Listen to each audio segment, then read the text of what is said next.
My marriage had endured a cold war for 3 years. Then, my wife publicly proposed to her first love during a rare high society banquet in New York City, a once-in-a-decade kind of event. After that, I posted sweet-looking photos online, officially announcing our engagement. But at midnight, she called me, her voice cold as ice. "Daniel Carter, I never said I'd marry you." I responded with a faint smile, "And I never said you were the bride." What followed was a set of photos that shook the entire internet.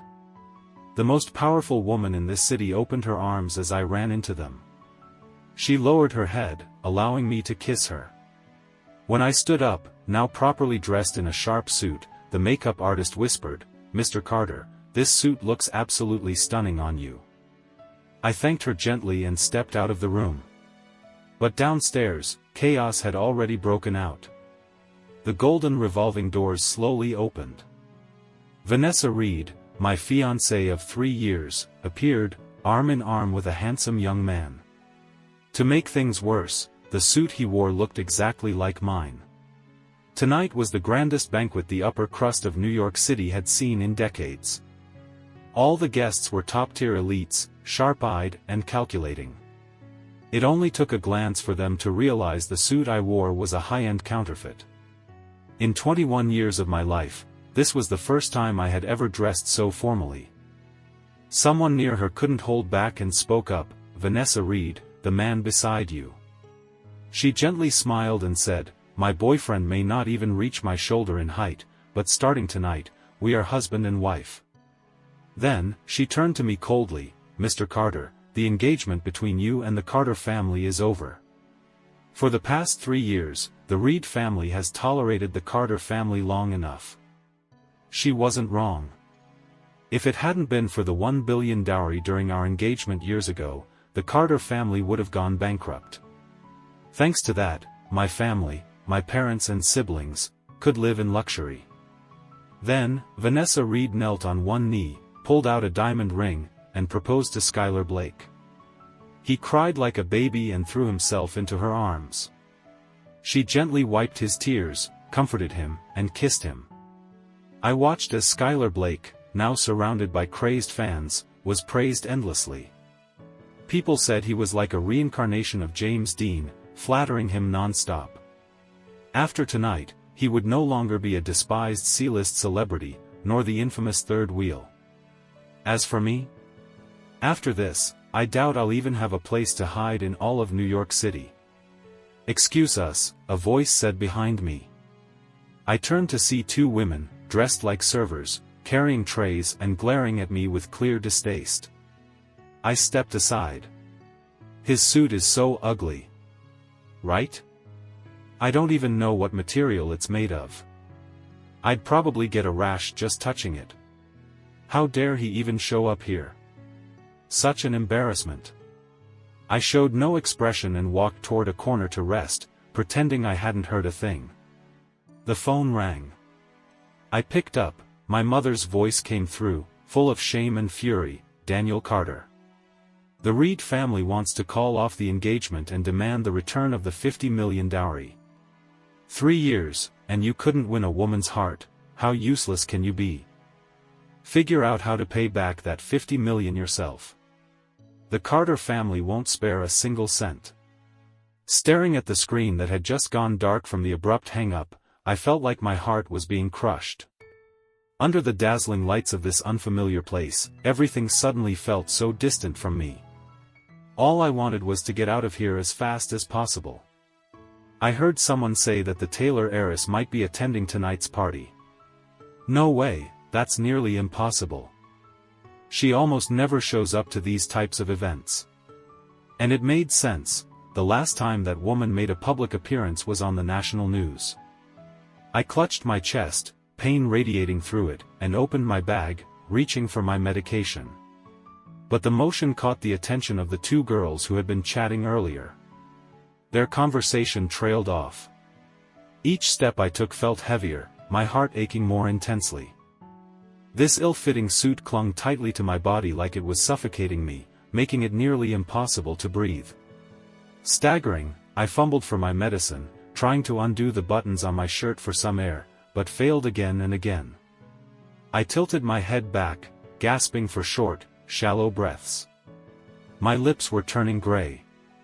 Not far away, the party had just begun. My ex-fiancée and the man she loved were probably somewhere, happily wrapped up in each other.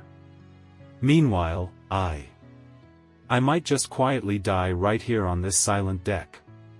"Miss Taylor, would you like to go inside now?" Olivia Taylor didn't respond. She silently took the cigarette case handed to her by her assistant. Pulling out a pale gray cigarette, she then opened another small, delicate box and sprinkled a bit of dark aromatic powder on the tip. After meticulously preparing it, she held out her hand. The assistant immediately presented a lighter with great reverence. Olivia Taylor lit the cigarette. "You all go in first," she said. "I'll join you once I finish this." She stepped toward the railing on the yacht's deck. "The wind's strong here, please be careful, Mississippi." The group following her slowly filed away. This time, Olivia Taylor had returned to New York City with a purpose: to rise to a whole new level. From this day on, in New York City, whatever she said would be final. Tonight's party was hosted by someone with powerful connections who had managed to persuade her to attend. She hadn't been the slightest bit interested. But after returning home just yesterday, her relatives had already been pressuring her about marriage. It was driving her mad. So, she decided to use this party as an excuse to escape, even just for a little while. But the cigarette was only halfway finished when she noticed a frail, thin figure in the distance. Startled, she put out the cigarette and was about to leave. Then came a dull, heavy thud on the yacht's deck. Olivia Taylor turned around. The faint moonlight cast a soft glow on a body collapsed on the floor. There was no need to guess, something was clearly wrong. My face must have been deathly pale, like a lifeless corpse. The moonlight dulled the once handsome features of my face, now twisted in pain. I looked at the unfamiliar woman in front of me as if she were the final lifeline. Instinctively, I clung tightly to her sleeve. Desperation lent me one last burst of strength as I pulled her hand to my chest. I gasped for breath, my heartbeat in disarray. She glanced at me, and immediately knelt on one knee. Her long, slender fingers pressed against my wrist to check my pulse. Her voice was cold and precise. "Where's the chest button?" I couldn't speak. All I could do was grip her hand again and push it toward my chest.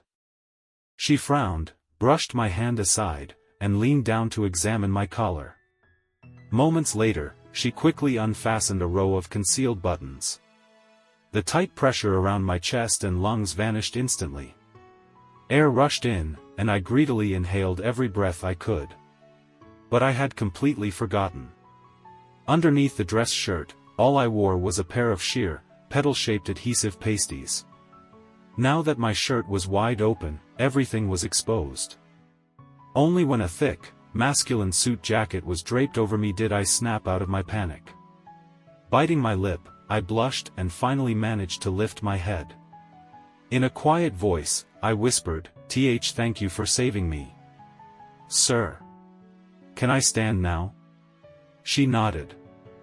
I braced one hand on her arm and the other on the railing, slowly getting back on my feet. "Do you need me to help you contact family or friends?" she asked. I quickly shook my head. "No need. I'll be fine after resting a bit." Suddenly, her phone rang. I saw her walk a few steps away to answer it. "I'll handle the wedding matters myself. Don't worry. I won't let grandfather leave this world with regrets." She sounded irritated. Then she pulled out another cigarette. The glow of the lit tip flickered in the dark, casting a red shimmer on her cold, sharp features. I stayed silent, though something about her felt familiar, like I'd seen her before. Just then, she turned her head and our eyes met. Startled, I quickly looked away. She ended the call and walked back toward me. The smell of smoke around her was strong, making me cough softly. "Sorry," she said politely, snuffing out the cigarette. Then, pointing at the jacket on my shoulders, she added, "Just return that to the staff later." My face turned bright red. I nodded, flustered. "Yes. I'm Daryl," I said softly. Her gaze fell on my hand. It was still gripping the hem of the jacket tightly. Embarrassed, I let go and lowered my head. Just as I was about to turn away, she suddenly clenched her jaw and spoke up, "Earlier.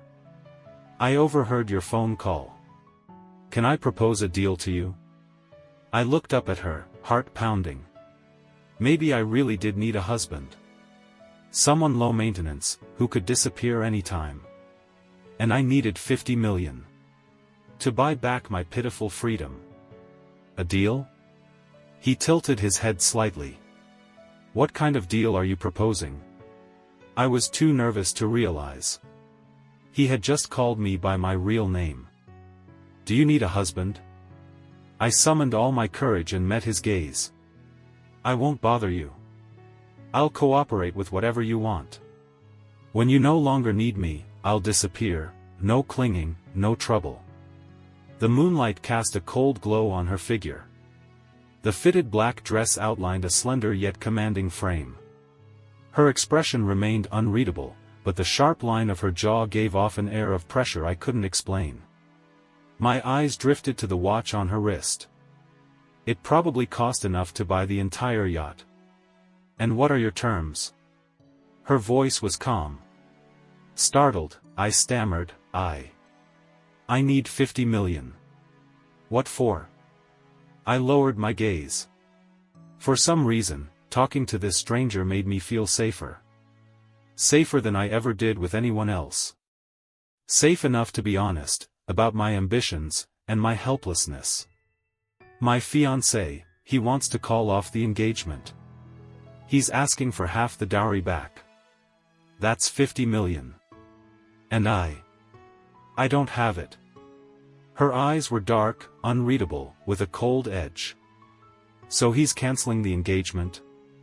I let out a bitter laugh and looked up. The sea breeze tossed my long hair around.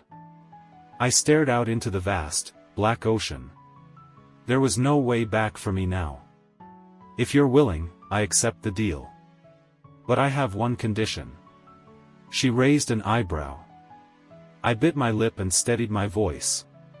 "We have to register the marriage within 3 days." "That fast?" she asked, curious. "Earlier, on the phone. I heard you mention your grandfather's health. He wants to see you married soon, doesn't he?" He looked at me, his brows lifting slightly. "You're not asking for more money?" "No." I quickly shook my head. "Not at all." Then it settled. The sea breeze picked up, whipping my hair into a mess, strands lashing against my cheeks. She took a small step forward and gently tucked my hair behind my ear. "The day after tomorrow, I'll have someone come pick you up. But, how will you know where to find me?" She didn't answer. She retracted her hand, the fingers that had just brushed my cheek felt as if they had never touched me at all. She walked away. And even after she disappeared into the dark, I still stood there like I was trapped in a surreal dream. A dream too strange to be real. That was when Vanessa Reed, tipsy from too many drinks, stumbled up beside me. And suddenly grabbed me by the wrist. "For the past 3 years, Daniel Carter. I've been waiting for you to bow your head. Just once, and beg me. As long as you're willing to lower yourself like those other men, not just 100 million, I'd give you 1 billion. "You're drunk," I said, my face cold. I tried to shove Vanessa Reed away, but a drunk person is hard to deal with. Her eyes bloodshot with rage, she glared at me, then locked eyes on the women's coat I was wearing. "Whose clothes are you wearing?" "None of your business." My calm snapped. Her expression twisted with anger. "I want to see who dares to lay a hand on you." "Vanessa Reed's man.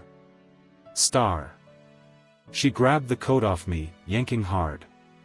I tried to hold on to it, but couldn't. The sea wind howled louder. Under the moonlight, the ocean shimmered silver with rolling waves. Their angry voices echoed over the deck. Then, a sharp female voice pierced the chaos. "Daniel Carter. You really have no shame. God, how could you strip your clothes off and seduce someone else right in front of your fiancée?"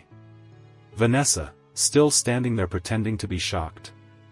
"Look at her, look how practiced she is."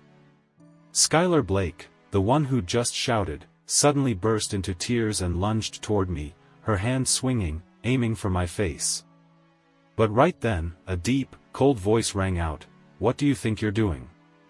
Skylar Blake's hand froze midair. A second later, Vanessa Reed yanked her away roughly. I stumbled back, panicked, clutching my coat closed across my chest. Everyone heard the voice. They turned in unison. No one dared speak first. Only a low murmur rippled through the crowd, "It's Olivia Taylor." My eyes widened. Through the sea of people, I saw her. The same woman who helped unbutton my tight shirt earlier on the deck. The same man I had foolishly proposed a deal to. The same person I'd once offered to marry in exchange for $50 million. Who would have thought?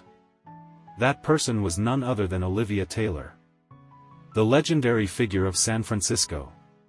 She only spared me a glance, then leaned to whisper something to her assistant. The assistant came over and gently draped the coat back around me. "Mr. Darrell, please come below deck to rest." I stood frozen for a second, then nodded, murmured thanks. But after walking a few steps, I couldn't help turning back to look again. The crowd had already begun to scatter quietly. Everyone stood upright, stiff. No one dared utter a word. "It's a misunderstanding. A misunderstanding, I swear." Vanessa Reed, sobered up somewhat, tried to explain. "A misunderstanding?" Olivia Taylor's voice was calm. No anger, no shouting. But it chilled everyone to the bone. I slowly stopped in the corner of the hallway. The assistant didn't rush me, she simply waited patiently. Skylar Blake was with me. He's my boyfriend. Maybe it was a misunderstanding, that's why he lost control and lashed out. Vanessa Reed's voice trembled. Olivia Taylor's gaze turned icy cold. "I don't believe that in all of San Francisco's upper class, there still exists a man with such poor upbringing." Vanessa Reed was stunned speechless. Skylar Blake's face had turned ashen, like he was about to cry. Olivia Taylor turned to instruct her staff, "Escort this gentleman off the ship." Vanessa Reed tugged at his sleeve, crying, refusing to let go. Skylar Blake, having been in the entertainment industry for years, knew well the consequences. Getting kicked off the yacht in front of so many people, the news would spread like wildfire. Within hours, he'd become a joke. A permanent stain, his reputation forever buried. "Olivia, Skylar knows he was wrong. Please give him another chance." Olivia Taylor spared him a brief glance. "Vanessa, if you want, you may leave with him." Vanessa Reed bit her lip in silence, then pulled her hand back. Skylar Blake was quickly escorted off the yacht. The crowd on deck gradually dispersed. The farce had finally come to a close.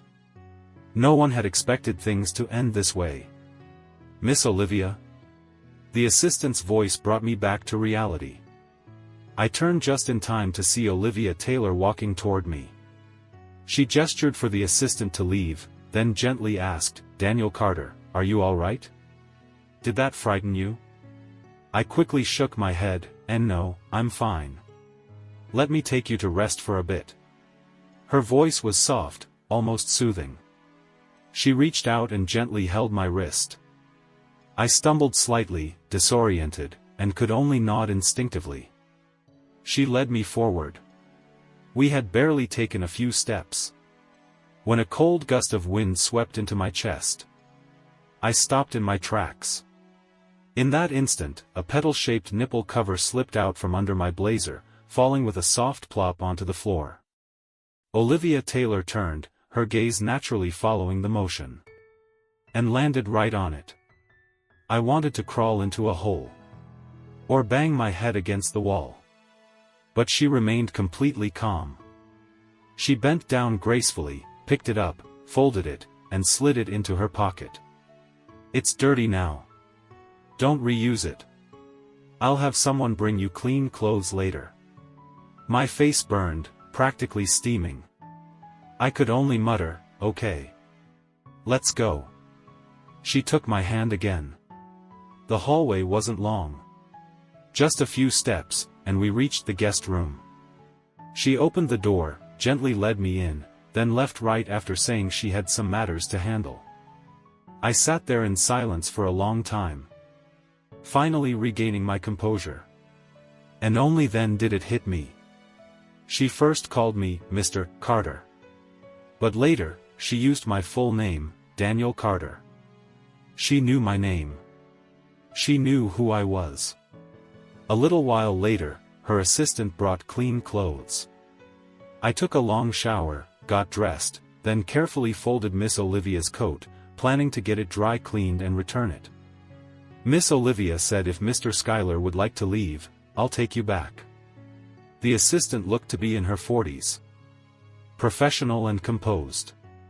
"Please let her know," I said politely, "I'll take the coat to the cleaners myself. No need to trouble her." "That's fine. I'll handle it." She took the coat without question.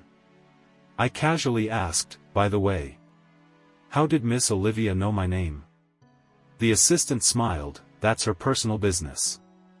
I wouldn't dare to speculate." As I was about to step off the yacht, I got a text from an unknown number. "Daniel Carter, this is Olivia Taylor. Save my number." I stared at that message for a long time. Finally, I slowly curled my lips into a faint smile and typed back, "All right. I've saved your number." Another message came through almost instantly. "I'll come pick you up the day after tomorrow. Get some rest in the meantime." And then, nothing more. When I returned to the Carter family home, it was already late at night, but no one was asleep. The lights in the living room blazed brightly. The air was suffocatingly heavy. As soon as I walked in, my mother stood up, her voice stern, "Daniel Carter. Have you thought this through? What the hell did you do? How could you make Vanessa so angry she's calling off the engagement? Daniel, don't you understand our situation? We're relying on the Reed family to keep our business afloat. Where are we supposed to come up with $50 million now? Your sister-in-law is about to have her third child. What you did is no different from pushing the whole family off a cliff." Every word hit me like a slap in the face. They blamed me for not being able to win over Vanessa Reed. Blamed me for failing to marry her. But really, all they ever wanted was to keep feeding off of me. To suck whatever little benefits they could. They forgot. Back when their precious eldest son was frail and weak, they were so eager to sell me off, the sickly younger son, as bait. To marry me off and take in a $100 million bride price from the Reed family. Did anyone ever ask me, "Do you agree? Would you trade your whole life for our sake?" What good had I ever received from this family? Now that the Reed family wanted to call off the wedding, they expected me to shoulder it alone. Not a single cent from them. But I knew. The moment I accepted that burden, I would no longer be part of the Carter family. "What's wrong, cat? Got your tongue? Say something." My sister-in-law stood up, frowning, and gave my shoulder a push. I spoke calmly. "I have a way to get the $50 million. "Really? You do?" My mother's eyes lit up with hope, her face visibly brightening. "But it might hurt the Carter family's reputation." Her smile faded. Her voice grew low. "What do you mean?" I smirked bitterly. "Tonight at the party, I met a wealthy American woman. She heard about my situation and agreed to give me the $50 million. But she's married. She has kids. Her condition is that I become her lover. I've run out of options, so I said yes. But once this leaks, there's no way we can hide our relationship anymore. How? How could you do something so disgraceful? My mother screamed. Exactly. Our family has always been respectable. Our ancestors were scholars and statesmen. If you actually become someone's kept man, how could we ever face anyone again? I lifted my head, voice steady. Then you tell me, what else can I do? How about you all sell some assets, scrape together the 50 million, and pay back the Reed family yourselves? Silence. The room went completely still. Daniel. My father, who had been silent until now, finally spoke. That money has to be paid. I let out a low, sarcastic laugh. Then don't bother calling me your son anymore. My sister-in-law muttered, holding her belly, at least he knows what he should do. Finally, my father slammed his hand down on the table. Fine. We'll announce in the papers that the Carter family is severing ties with you. But just on paper. You'll still be part of the family behind the scenes. No one will dare treat you like a stranger. I saw right through them. This was just a sweet trap to keep me in line. Once the money got transferred to the Reed family, they'd kick me out without hesitation. But what they didn't know. That's exactly what I wanted. The next morning, exactly at 9 o'clock, I got a call from Olivia Taylor. Daniel Carter, check your bank messages. The money should be in.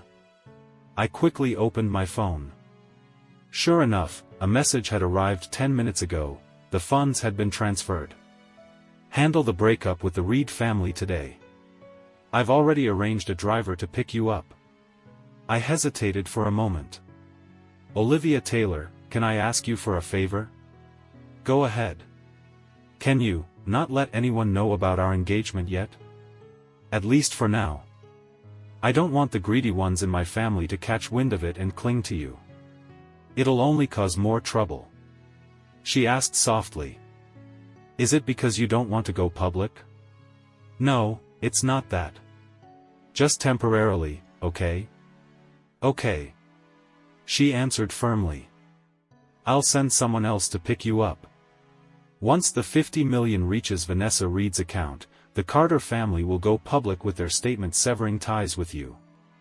Whether Olivia wanted to make our relationship public afterward or not, I'd cooperate. As long as the Carter family officially cut me off, they'd no longer have the right to smear her name. After completing the transfer, I carefully took a photo of the transaction receipt, just in case. The phone rang. It was Vanessa Reed calling. At that very moment, my eyes caught a small article in the newspaper. The Carter family has officially severed ties with Daniel Carter. I stared at those words, reading them over and over, then snapped a photo and folded the newspaper carefully, tucking it away. The call was still connected. Vanessa Reed's voice was slightly hoarse. Daniel Carter. Where did the money come from? 50 million isn't a small amount. The Carter family couldn't have scraped it together. Who gave it to you? I cut her off. That's none of your business. You've got the money now. From here on out, we have nothing to do with each other. I hung up. Daniel Carter. Her voice shouted my name unexpectedly. You think I did all this just for the 50 million? Whatever your reasons were, they don't concern me. You should know. If I didn't let go, no woman in this port city would dare marry you. I chuckled lightly into the phone. Is that so? Well, if you don't believe me, feel free to try. I didn't bother with more words. I hung up. But the phone immediately rang again. Just as I was about to reject the call, I saw the name on the screen, Olivia Taylor. Daniel Carter, the Carter family really disowned you, didn't they? I was a bit surprised. You already know? Your news is fast. If you're hurt, you don't have to pretend you're fine. I really hadn't intended to cry. Honestly. I'd grown numb to abandonment since I was a child. So used to it, it barely registered anymore. But when someone actually cared, the human heart softens so easily. As soon as I opened my mouth, my voice cracked, "Olivia. You can cry in front of me. After all, starting tomorrow, I'll be your wife." The moment those words left her mouth, I couldn't hold back my tears anymore. But before becoming my wife, I still had one more identity prepared for her. "What identity?" she asked. I hesitated, then spoke like a child, a 60-year-old American sugar mommy. "And I'm your secret lover." There was silence on the line for a full 30 seconds. Then she spoke, "So what you're saying is, right now, I'm an elderly rich woman. And you're my hidden boy toy. Are you mad?" I asked cautiously. A soft sigh came through the receiver. "Daniel Carter. Tomorrow, do you still want to go register our marriage?" I could tell she was a little upset. It was obvious in her tone. "Get some rest. And don't forget to wear the custom-made suit you ordered." As expected, Olivia Taylor had arranged everything beforehand. The marriage registration process was quick and tidy. So much so, it felt almost unreal. After completing the paperwork, she took me to the hospital to visit her grandfather. Throughout the entire journey, she held my hand tightly, never letting go, making everyone who saw us think we were a newlywed couple deeply in love. Her grandfather was seriously ill and could only force a faint smile at me, but in his eyes shone a look of contentment. My heart tightened. I was deceiving a man who was about to leave this world, a man who had always loved his talented granddaughter and had wished for her to have a happy marriage. But he didn't know that I wasn't truly her husband. After leaving the hospital, since Olivia Taylor still had to attend an important meeting, she asked the chauffeur to take me home to get my luggage. The chauffeur had served the Reed family for years and had watched Olivia Taylor grow up. His hair was now almost completely gray, but his presence was still as dignified as ever. He helped me out of the car and respectfully opened the door. The entire Carter family saw it, and they all silently assumed the woman in the car must be my sugar mommy. Since I was now the lover of a wealthy woman, no one paid much attention to me. I went up to pack my things. Only my father spoke up. "This is just a temporary measure. You should stay away for a while. Once everything calms down, we'll bring you back." Pretending to look pitiful, I asked, "How long will that be?" "It depends on the situation." "Then please keep your word, Father." "Don't worry." Dragging my suitcase across the yard, I could clearly feel the entire Carter family breathe a sigh of relief. The chauffeur drove me to Olivia Taylor's private residence.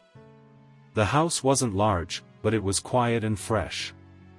There were no noisy servants bustling about, and the atmosphere was very relaxing and pleasant. The butler bowed politely and said, "Madam, sir has instructed that you may feel completely at home here. He will try to return early tonight." But at 8 p.m., I received a call from Olivia Taylor. "I have to return inland for a very important meeting. I probably won't be back for about a week. If you feel bored, invite your friends out for a walk, shopping, or tea. Don't stay cooped up in the house all day." I replied with a light smile, "Then I'll go stay at my small apartment for a few days. It's closer to the city center, which is more convenient." "All right. I'll come pick you up when I return." On the third day after he left on his business trip, I received a call from an old friend who used to volunteer with me. She invited me to a small-scale charity auction. The theme this time intrigued me. It was about raising funds to help children with congenital heart defects. When I arrived, I recognized many familiar faces, including Skylar Blake. He was still dressed flamboyantly as usual, but he looked pale and exhausted. Perhaps being kicked off the train the other day had hit him harder than I thought. When our eyes met, I gave a slight smirk and turned to talk to the person next to me. "Are you serious? He really became someone's boy toy?" "Of course it's true. His parents were so ashamed they publicly disowned him in the newspapers. haven't you read the news? I heard his sugar mommy is almost 80. Old enough to be his grandmother. Can you believe someone like that was invited to a charity event? Exactly. People like him shouldn't be allowed to attend. We should just ask him to leave. The atmosphere started to grow chaotic. The lady who invited me, an elegant young woman, looked extremely awkward. She said, "Maybe it's better if you come next time." Not wanting to cause trouble, I stood up and took the initiative to leave. But just as I reached the door, I ran into Vanessa Reed and Daniel Carter. I ignored her and kept walking. She suddenly grabbed my wrist. "You came here to see me, didn't you?" I pulled my hand back coldly. "You have nothing to do with me." "Today, I finally learned the truth," she said, stepping in front of me. "Daniel Carter, return the money." I couldn't help but let out a cold laugh. "Wasn't it you who wanted the 50 million in the first place?" Vanessa Reed's face darkened, and she fell silent. "I already told you, if you would just give in once, I'd let everything go." "Given how?" I asked indifferently, pushing her away again. "You mean you want me to kneel in front of you like a dog, grateful for the mercy you bestow?" Ridiculous. No one knew that behind the elegant, goddess-like appearance of Miss Reed was someone who enjoyed stepping on others with her power and wealth. "I may not be worth much, but I'm not so low as to live in silence and let others humiliate me as they please." "Daniel Carter," she said, "you already have a bad reputation. Whatever you do now, you should consider the consequences. You're still young, don't throw away your whole future." I gave a faint smile. "This is my choice. I'm giving you a chance to back out gracefully," Vanessa Reed continued. "Really? Too bad, I don't need it." I sidestepped her and walked straight outside. Behind me, her voice dropped to a cold tone. "Daniel Carter, I'm giving you one chance. If you change your mind, come find me." I didn't look back. That night, I received a call from my landlord. He bluntly ordered me to move out immediately.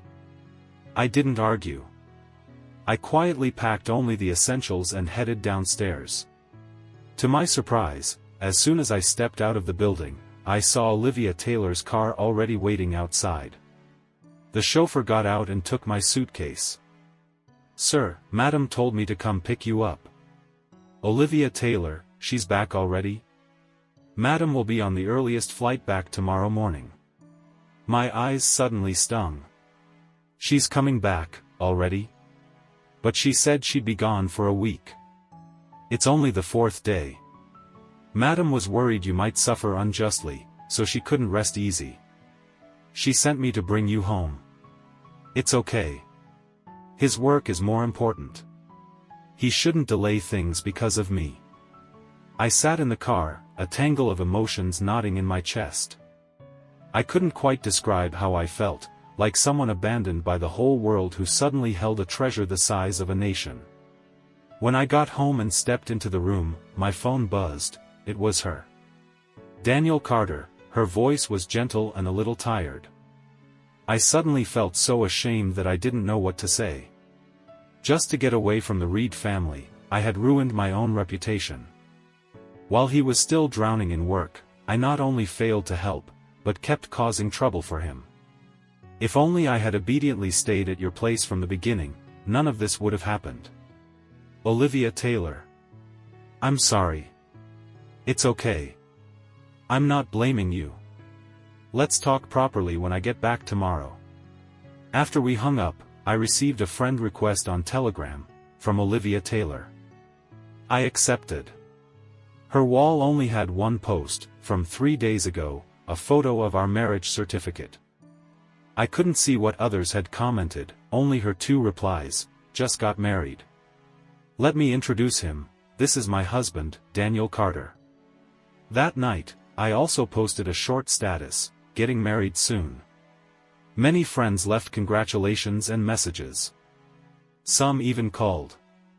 When I picked up, it was Vanessa Reed on the other end.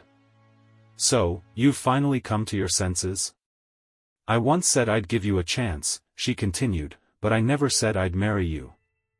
I couldn't help but laugh softly. I never said you were the bride. You really plan to marry that old woman? She snapped. Daniel Carter, are you really going to let yourself go like this, become someone's third wheel, their homewrecker? I immediately hung up and blocked her number. That night, my heart was tangled with too many emotions. I tossed and turned under the covers, unable to sleep. It wasn't until dawn that I finally drifted off. So deep was my sleep that I didn't even notice when Olivia Taylor came home. When I opened my eyes, a figure stepped out from the bathroom. I jolted upright, nearly screaming, my heart threatening to leap out of my chest. It's me, Daniel Carter. It's Olivia Taylor. Don't be scared. I placed a hand over my chest, trying to calm the chaotic rhythm of my heart. My face was still pale. She pulled me into her arms, gently patting my back. Breathe slowly. Relax. It's okay, I'm here. I leaned into her chest, staying there for a long time until I finally felt grounded again.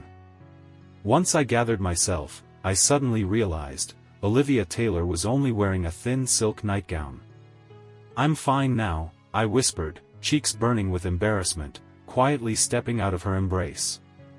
Sorry, did I scare you? She chuckled softly, helping smooth down my messy hair. You slept so long.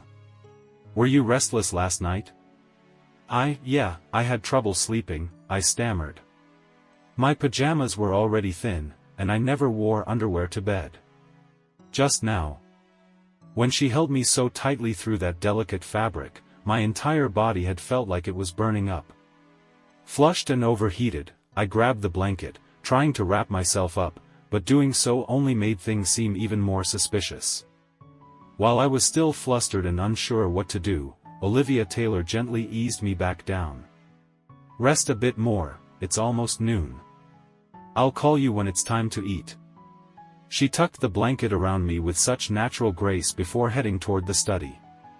I'll be in the office for a while. Just relax. Only after her figure disappeared behind the door did I feel like I could finally breathe again. During the day, everything was fine. She spent most of her time in the study, focused on work. But around 9 p.m., when she returned to the master bedroom, she didn't seem to have any intention of leaving. Honestly, I had already thought about fulfilling our responsibilities as a married couple. After all, I had promised from the beginning that I'd fully cooperate with her. I watched her emerge from the bathroom that evening and, after hesitating for a long while, finally asked softly, "Will you be sleeping here tonight?" She glanced at me but said nothing. My thoughts were in chaos. Maybe she only wanted a wife in name. Maybe I was just overthinking. I hugged my pillow and got off the bed. Then, "I'll sleep in the guest room."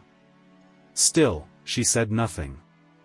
I turned and took a few steps away when suddenly, arms wrapped tightly around me from behind. "Didn't you say you'd cooperate with me completely, Miss Carter?" My back pressed against her firm chest, and I could feel her powerful heartbeat and rising body heat. It was so warm, it made me dizzy. Olivia Taylor leaned down, fingers gently brushing the soft hair at the nape of my neck. "Daniel Carter, you're my legal husband now." I leaned into her arms and quietly closed my eyes. My body melted into hers, completely powerless. She carried me effortlessly to the soft bed.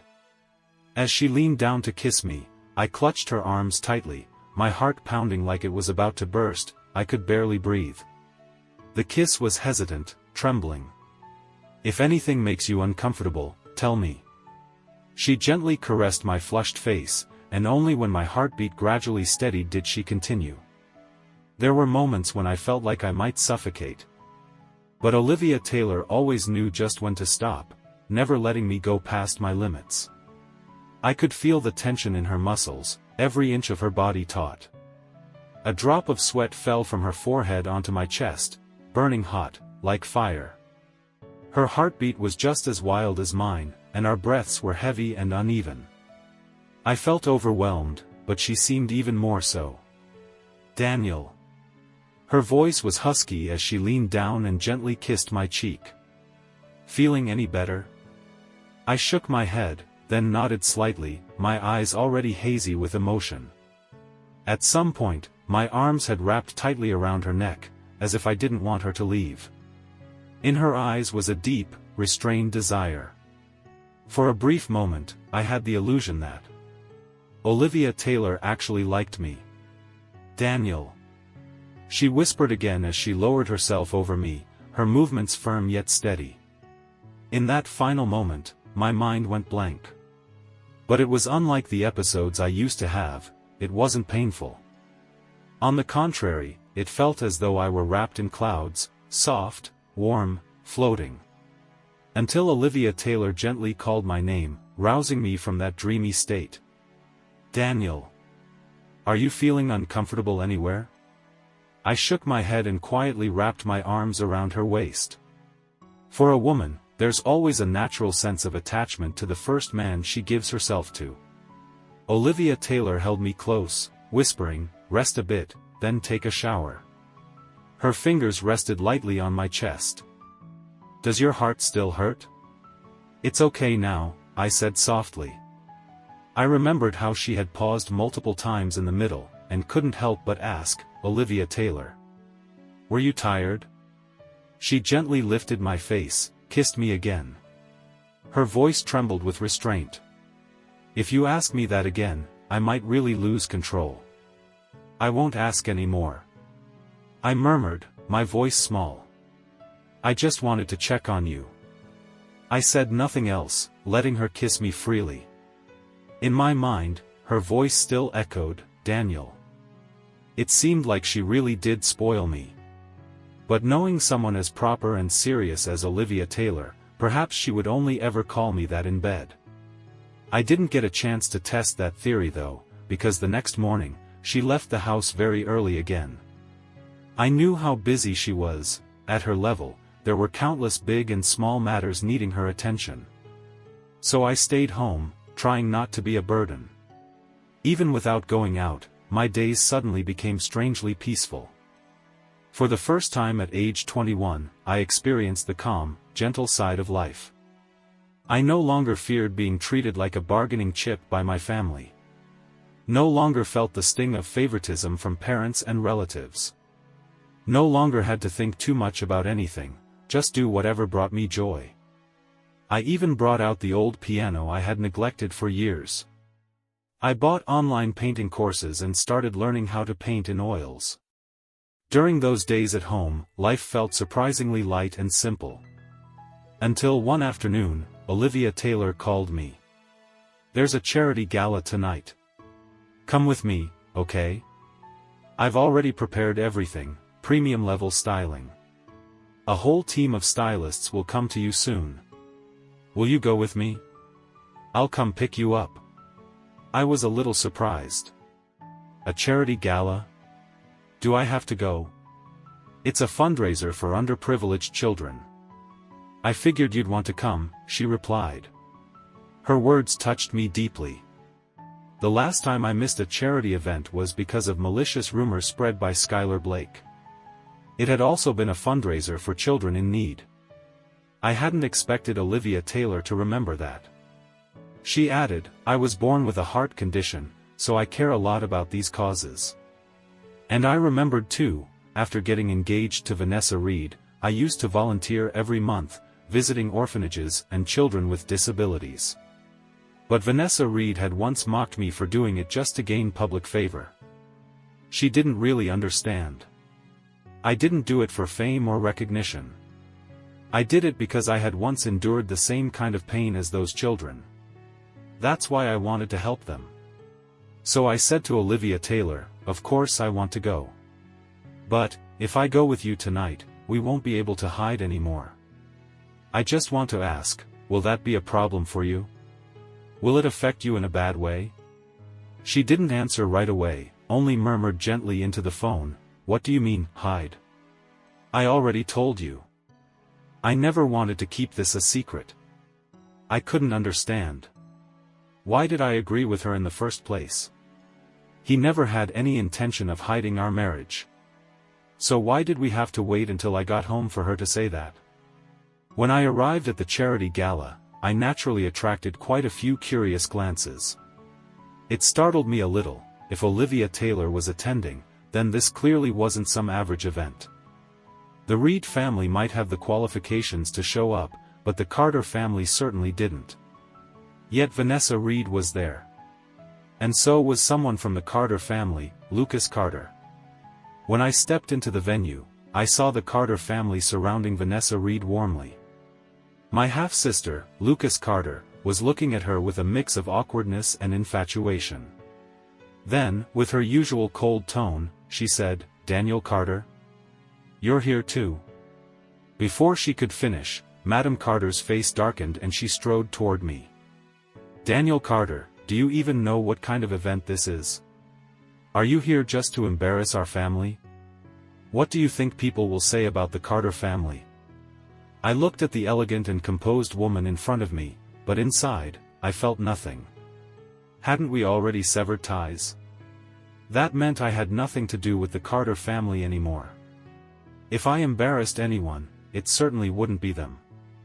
"But you still carry the Carter surname," she said sharply. "Everyone knows you're my son from New York." Madam Carter didn't stop mocking me. "So, what's your plan now, Daniel? Leave New York? Let your sponsor send you overseas? Or go live in the EU? My father had once promised I could return after the scandal passed." Madam Carter scoffed like I was a fool. "You're dreaming. Your name's already been removed from the Carter family registry. It's real. You're no longer part of this family. Legally or by blood." "Fine," I said, turning to look around the room. Since Madam Carter said so, I assume everyone here heard it clearly. "Daniel Carter, you should leave now. No need to humiliate yourself like this," Lucas Carter said, pretending to be sweet and refined. "Vanessa Reed and the ladies of the Reed family are all here. Don't make a scene." But just then, Vanessa Reed suddenly spoke up. "Daniel Carter, weren't you the one who said you wanted to get married?" She walked over and grabbed my hand before I could say anything. "That woman, you know she already has a husband and a child in the Philippines. There are plenty of men in this world. How could you actually marry her?" I was about to respond when the entire banquet hall fell silent. "Miss Taylor is here," someone whispered. I didn't think I'd actually get to see her in person. Why is she walking this way? Oh my God, is she looking at the young master of the Carter family? The murmurs made Lucas Carter's face flush crimson. Even Madam Carter couldn't hide her delight. I turned and saw Olivia Taylor approaching. She was still wearing that signature black formal dress, elegant, solemn, untouchable. At that moment, everything felt unreal. This woman, whom I had only seen on TV or in newspapers, was now my wife. She had kissed me so many times. She called me Daniel.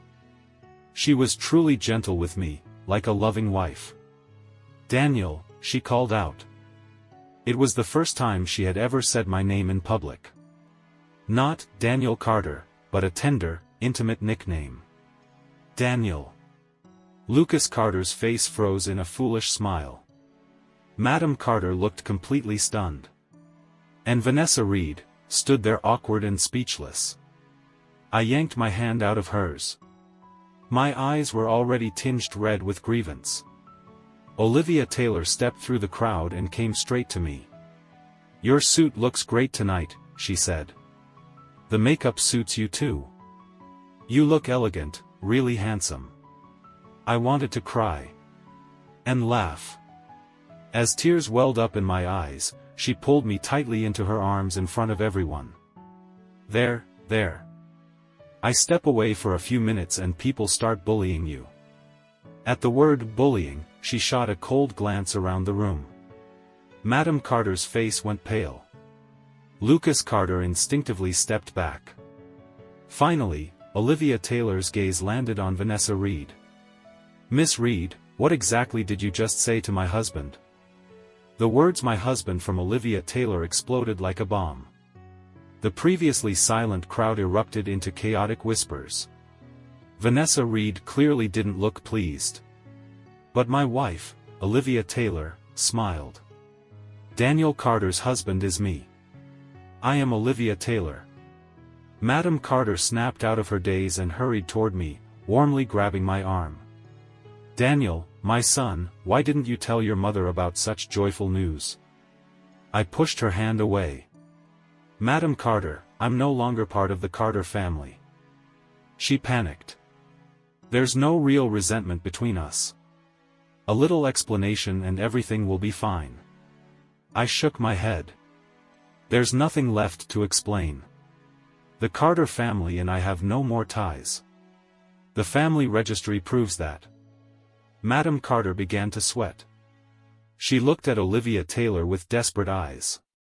"Miss Taylor, look, our son is still being childish, holding grudges against his mother." "I listened to my husband," Olivia Taylor said coldly, stopping me from speaking. "He said he no longer has anything to do with the Carter family." Both Madam Carter and Miss Olivia froze as if struck by lightning. Then, Olivia Taylor added, "From what I know, the Carter family hasn't donated a single cent to charity in the past 10 years. Madam Carter broke out in a cold sweat. She tried to protest but not a word came out. "Not a single cent? Really? Then every time they showed up at charity events, it was just to boost their reputation? Shameless." Madam Carter stayed silent. A moment later, she and several others quietly left. Olivia Taylor held me back gently. "Daniel, let's go too. We still haven't donated to the children's fund yet." I whispered to remind her, and she leaned in, kissed me gently. The assistant went ahead, and Olivia Taylor stayed close. My heart didn't feel right. In the dim room, dizziness washed over me. That familiar feeling of breathlessness returned. I clutched her hand tightly and leaned my head to one side. Breathing deeply. She bent down and pressed her forehead against mine. I could sense she was upset. But my body truly couldn't take it anymore. "Olivia Taylor," I said weakly, "maybe you should find a healthier husband." Her eyes turned serious, something I rarely saw. "There are plenty of healthy men in the world. But I only want you." She gently brushed aside the sweaty hair on my forehead. "To me, you're the best there is. Even if your body's weak, we'll treat it, little by little. If New York doesn't work, we'll go to Los Angeles or Chicago. Or even abroad. And if that doesn't work, we'll keep trying." She lowered herself and kissed me softly. "I'll be patient. I'll focus on caring for our family." As the new year approached, Olivia Taylor finally decided to take me to Chicago. It was said that the best heart specialists were there. When we went for testing, I was a little tense. "We'll do our best," she said, "and leave the rest to fate." She was used to taking care of me, adjusting my hair, straightening my collar. "Go ahead," I told her, "I'll wait here." After all the intensive tests were done, an elderly doctor with silver hair looked at me curiously. "I've reviewed your results. You're one of those rare cases of congenital heart disease that's not serious. If you had received surgery as a child, you would have recovered and lived perfectly healthy." I couldn't believe it. I stared at the doctor, shaking my head over and over. "Doctor, you must be mistaken. Ever since I was a child, my family told me my illness was incurable. They took me to many hospitals, and everyone said the same thing. In the end, I stopped wanting to go. Every visit felt like a death sentence. They told me the only way to keep me alive was by spending enormous amounts of money. I grew up believing I had only survived because they took care of me." When Olivia Taylor held me in her arms, I realized I'd started crying without even noticing. They lied to me? Why would they treat me like that? If they didn't want to treat me, they could have just abandoned me. Why lie to me? Deceive me for so many years. Daniel, don't think about that anymore, Olivia Taylor softly comforted me. What matters is that you can get better now. That's more important than anything. I don't understand, I murmured. She hugged me tighter. Then don't dwell on things that no longer matter. Let's look forward, never backward. In spring, when flowers were in full bloom, Olivia Taylor came to take me home to New York. By then, I had been discharged, my health steadily improving. A few days earlier, her grandfather had fallen seriously ill. She rushed back to New York, stayed at the hospital until his condition stabilized. Only after he passed the crisis did she feel at ease again. We hadn't seen each other for over 2 weeks. She stepped out of the car, but didn't walk toward me. They lied to me? Why would they treat me like that? If they didn't want to treat me, they could have just abandoned me. Why lie to me? Deceive me for so many years. Daniel, don't think about that anymore, Olivia Taylor softly comforted me. What matters is that you can get better now. That's more important than anything. I don't understand, I murmured. She hugged me tighter. Then don't dwell on things that no longer matter. Let's look forward, never backward. It had been nearly a year since I married Olivia Taylor. But that night was the first time I saw her let go completely. She kissed the scar on my chest, the mark of my surgery, still raw and unsightly. I tried to cover it with my hand, but she didn't let me. Ugly? She asked. You're still as beautiful as ever. That night, truth is, I already loved you long before then. Had we met before, Daniel Carter? Are you really going to talk to your wife about the past right now? She teased. Olivia Taylor gripped my hand tighter, then leaned in again. Daniel. I feel dizzy. I can't breathe anymore. I was afraid her body wouldn't be able to handle it. But even in the most intense moment, she stopped. My heart was pounding fast, but there was no pain anymore, only a rush of emotions I couldn't control. I pulled her close, gently biting her chin. Olivia Taylor, you don't need to worry about your body anymore. From now on, I'll do as I please. I'd seen her poised and professional, presenting at Bay Area summits, hosting global conferences. Her English, French, Cantonese, all flawless. At home, she was relaxed and approachable. Even the household staff dared to joke with her. But when she smiled, everyone around her still fell silent. And right now, those eyes held nothing but desire and fierce possessiveness. She surrendered herself completely, letting love consume us both. She moved with passion, with longing, unable to stop. In the past, I never understood why my family treated me the way they did. Now I realize, all the suffering, all the heartbreak of the past 21 years. It was just so I could meet Olivia Taylor. Olivia Taylor, is this your first? I didn't finish the question. She seemed to know what I was about to ask. Her kiss fell onto my ear, fingers still tangled around me, damp and trembling. I heard her voice. Daniel Carter, I love you. When Daniel Carter was 16, he often spent his weekends and holidays volunteering. Due to health reasons, he had always been a rather solitary person, which made him even less inclined to socialize with others. The first time Olivia Taylor met him, she was accompanying her grandfather to the church for prayer. At that time, he was a volunteer, leading orphans in a trial class.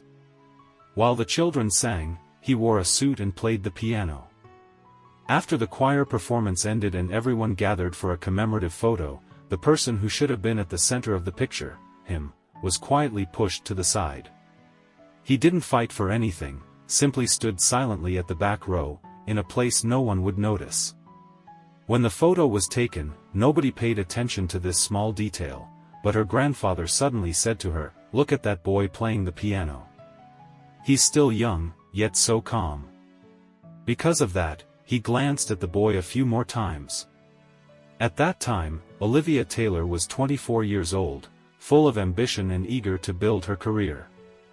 In her mind, she only had a vague impression of a boy dressed in a hauntingly beautiful ceremonial outfit. The second time Olivia Taylor met him was at his engagement ceremony with Vanessa Reed. Her grandfather had some ties with the Reed family, and since they had invited her 3 times, she had to attend out of courtesy. On the day of the engagement, he only showed up briefly. Many people began whispering about the groom of the day, though their words carried double meanings. First, they said, the young master of the Carter family is very handsome, but unfortunately, his health is poor. Second, the Reed family may not lack billions, but the Carter family is quite poor. No matter how good-looking Mr. Carter is, he still can't compare. Olivia Taylor didn't know why, but she found herself a little intrigued. She looked up at the stage. Daniel Carter was still in a beautiful suit, but there was no vitality in him. He looked like a doll, carefully dressed up, yet empty. His eyes were void of life, of spirit. Strangely, Olivia Taylor recalled that scorching summer, the children in the choir singing with innocent, angelic voices. The boy at the piano, calm and quiet, with a gentle smile, standing silently at the end of the line. His eyes were dark and bright, still gleaming with a glossy light. Unlike the lifeless figure now being controlled on stage. How could these two be the same person? When Vanessa Reed lowered her head to kiss him, Olivia Taylor, without understanding why, suddenly turned away. As work became increasingly hectic, she rarely thought of him. But sometimes, during gatherings with her cousins and sisters, his name would occasionally come up. To be honest, he's quite pitiful. First, his family basically sold him off. Then, even Miss Reed doesn't truly value him. Really? I heard they've been engaged for 2 years, but Miss Reed has never once stepped into his house. I don't think that marriage will happen, someone said. Why would Miss Reed agree to the engagement in the first place? If it was just for his looks, then why is she so cold after the engagement? Olivia Taylor stood behind a low bush, unconsciously holding her breath.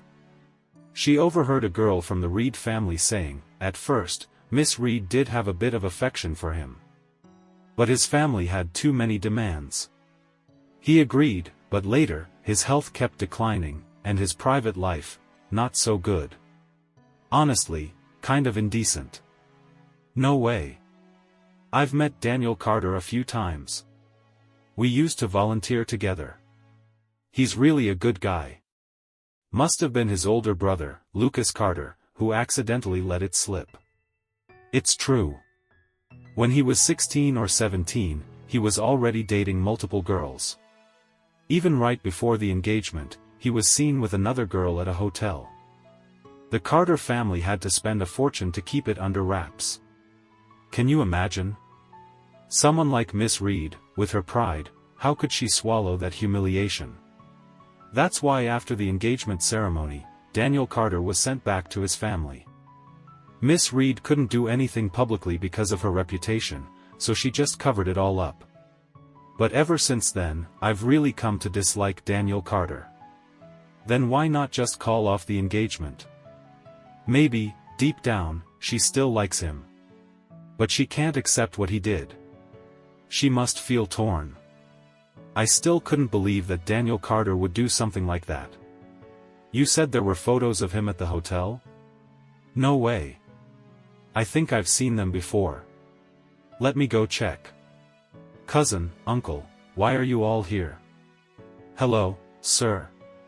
He suddenly stepped out from behind the bushes, startling the girls into standing up quickly and politely greeting him. His face didn't look very happy, and the once lively garden instantly fell into a heavy, almost fearful silence.